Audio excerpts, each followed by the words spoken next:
How to top in the exams. This is a very serious and interesting topic. More or less, we all want to top in the exam.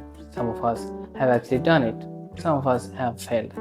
We all know that it's not something easy. Not everyone can top in the exams.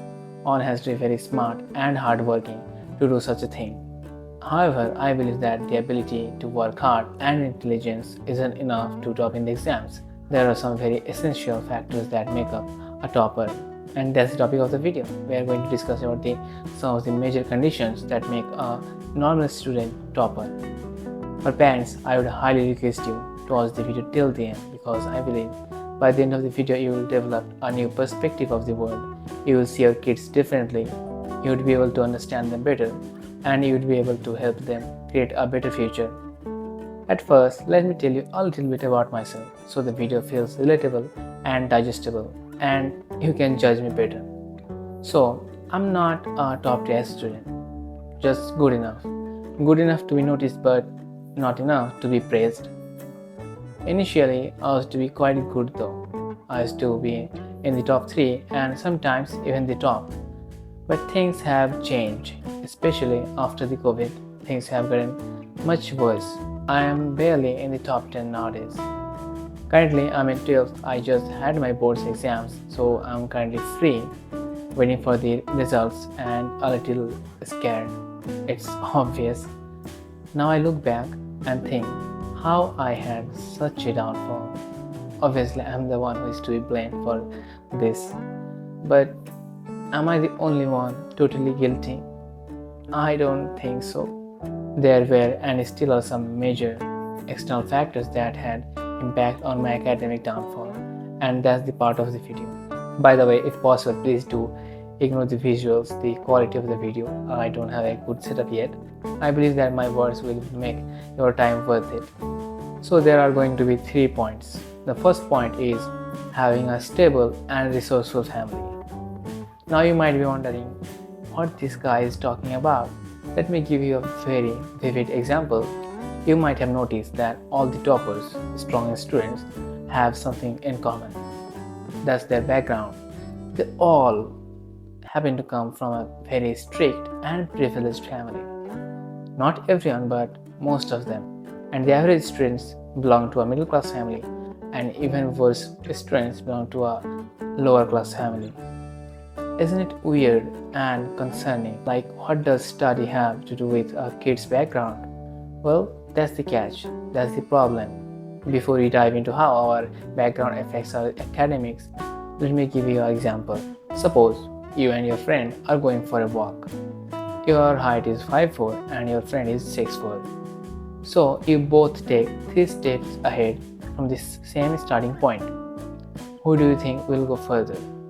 Even though you both started from the same point, even though you had put the same amount of energy like he did, for some very unfair advantages, he will go further than you, and you will be left behind. In the same way, a student from privileged family have multiple advantages over any regular students. Like, you might be able to afford one or two tuitions for your studies, but affording multiple tuitions for every subject is not everyone's cup of tea. And our schools are not so capable that we can study with just their help. So in the most cases, we are left behind. We fail to understand the complex subjects like maths or chemistry, which affects our academic performance. And in the long term, those misunderstood concepts keep piling up, and we realize that it's just over for us just before the exams. And then comes the books. Some are given from the schools, but mostly we have to buy them. Then we have to buy references, question banks for them, and this could be expensive. Depending upon the brand, this could be up to thousands. So a student from underprivileged family has none of them, whereas a student from a privileged family has all of them. Indeed, hard work is must. No matter how many resources you have, no matter how many books or tuitions you have, unless you work hard, none of them matter. They are all irrelevant. But the thing is, most of these students don't even have the raw materials to work on. Now comes the second point, the study environment. Now you may wonder what I mean by study environment. Well, let me give you an example. We all have a single room. We eat, sleep, live, everything in that one room. But suppose your room was just behind the kitchen. What would that be like? Our moms spend most of the time in that kitchen. Throughout the day, there is lots of noise in that room and lots of work ongoing. It's quite disturbing, especially when she's pissed off and she talks to herself. It's really annoying. It's just not quite possible to focus on your studies at that moment. It distracts you a lot and takes away your focus. Or maybe suppose every evening when it's time to study, you see your father scrolling Facebook, your brother games, and your sis Instagram. How do they expect you to study in such a place? How are you supposed to swim against the waves? Or maybe your family is struggling financially. Every day you wake up, you see your parents arguing over how they are going to pay the bills. The inflation is so high. Your mom is always stressed and your father looks very tired. You realize that they are getting older. Tell me, how does that feel to be in that situation? You feel powerless. You feel like you are a burden to them.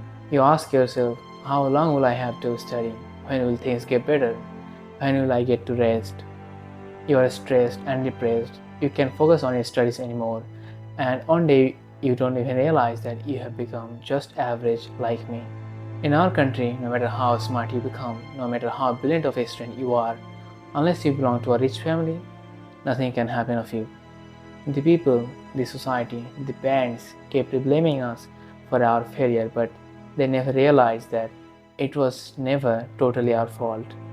They don't understand that success isn't just about efforts, it's about the opportunities available.